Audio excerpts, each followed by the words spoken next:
Welcome to another episode of DataStar. If you haven't already subscribed to our channel, do it now so that you never miss an update on a new episode. Let's jump into today's episode of DataStar. Welcome everyone to another episode of DataStar. DataStar, this series is turning out to be amazing. I hope that you're finding this series helpful. Today we are covering another company in the healthcare domain. This entire focus on healthcare is important, and especially from a data science perspective, because healthcare industry overall is recruiting for a lot of data scientists. And today we have picked up a company that you would have heard about, a hospital chain that you would have heard about. We are going to do an analysis of this company. So let's start the session, jump into the session by looking at what this company is, what this role is, and we will then get deeper into what the requirements are. So the role here we are talking about is a data scientist role. This is for a company called Naryana Health. And this company is recruiting for this role at its Bangalore office. So if you're from Bangalore, great for you. If from other cities, and if you're interested in this role, you can apply as well. So here in the first part, the company has given a little bit about what it does. So it says that it has a network of 23 hospitals, 7 heart centers across India. It has 5,500 operational beds across all its centers, with the potential to reach a capacity of 7,000 beds. So this is a little bit about the company. So since it has 23 hospitals, so they would be collecting a lot of data, and that's what most likely they are building this team for, which is the advanced analytics and AI division. So healthcare, as I said, is one area that I believe that data science and AI can have major impact on, right?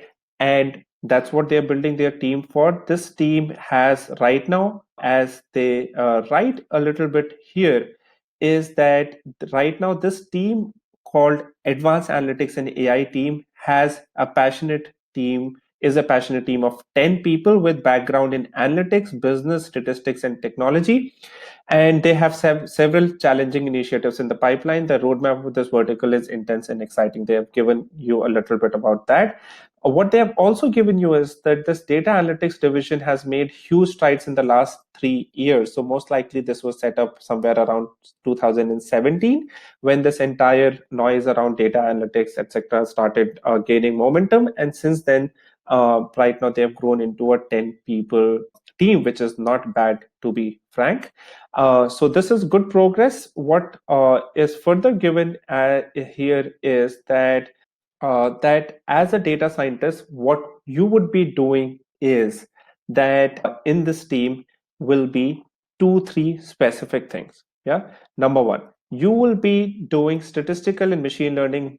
You'll be developing statistical and machine learning models towards estimation and classification of clinical variables. So in healthcare, there are different variables that go in prediction, and that's what you would be doing. So they are not they have not precisely defined with it what are they talking about. Are they talking about patient level variables? Are they talking about some other kind of variables? But most likely they are patient related variables, and they are trying to possibly develop models around patient care. A second part I found very interesting, which is develop computer vision algorithms on medical imaging data with image processing and deep learning neural network techniques towards image segmentation, image classification, and 3D reconstruction. So today, AI is being used to detect cancer cells. It has a huge application in healthcare, and I will not go into the depths here because it will possibly be almost a half an hour video. But that's what they are looking to you to have, that they are wanting you to have some experience in deep learning, because medical imaging you can work with if you have some experience in deep learning, and that's what you're required to do here. What the JD also says is that you need to develop NLP algorithm to classify and summarize structured and unstructured text data. So most likely it is something to do with the analysis of prescriptions, what the doctors are writing, and possibly then do some kind of analysis and summarizations around that. So that's what my view is.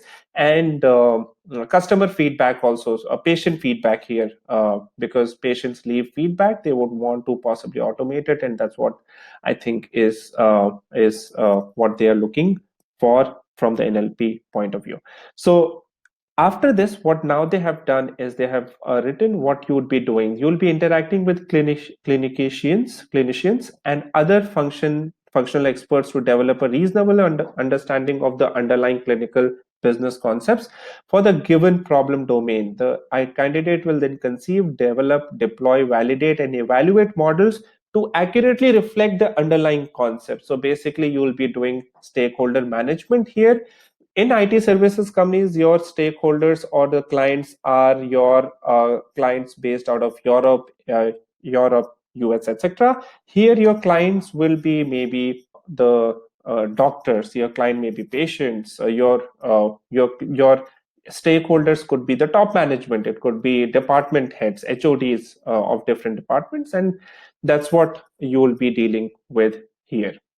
Now, the requirement for this role in terms of qualification is they expect you to have any bachelor's degree, most likely in computer science and preferably in engineering or in statistics or math. So that's a good thing about data science as a field, that most of the roles will expect you to have either engineering degree or statistics or math, or even if you're from some quantitative background. Sometimes even I've seen data scientists coming from economics background, they also make for great fit, and this is the same with this case as well. Second requirement is 2 to 4 years of experience as a data scientist with hands-on technical experience, which is a standard line that most of the companies would write.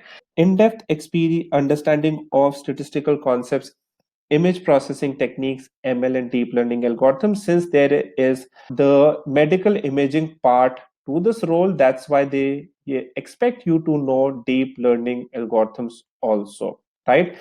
Experience in extracting, analyzing, and interpreting variety of data, structured and unstructured. So since you would have in clinical kind of environment in healthcare industry, you have both structured and unstructured data. So you should be able to first of all extract, because the problem in healthcare mostly is that you have a lot of data, but extracting that data in itself becomes a challenge, right? Because of the compliances, because of many other factors involved, and you should be aware about that. After that, it is the generic requirements that are mentioned in any role, which is strong communication skills and strong drive and passion for data science. In fact, this is very, very important. So in terms of technical skills, what Python is something that you should know, or R is also what they are comfortable with. So if you are learning Python, good news for you. Second is competence in machine learning, deep learning packages, scikit-learn, Keras, TensorFlow. If you're learning this, you already have checked this. Reasonable competence in image processing packages, OpenCV, etc. Right? So I like the word they have used here, reasonable competence. And the reason I like this word is that, as I've been saying in some of my videos or some of the analysis that you have seen so far, is that one person cannot be competent or highly competent or extremely competent across multiple areas. So if you're expecting someone to be great at Python also, and scikit-learn also, and in deep learning also, and domain also, and everything, most likely he will be working in anyway be headhunted by top tier tech companies, right? So that's why I like this word, reasonable competence. Reasonable competence in SQL is also good. Reasonable competence in spreadsheets also. This is a requirement for this role. So overall, what is my analysis of this role? Great fit for you if you meet one of these three criteria. Number one, if you are from a healthcare background, if you work in any of the healthcare companies till now, if you're working with companies like Novartis, etc., it's a great fit. Cipla, it's a great fit. GSK, it's a great fit.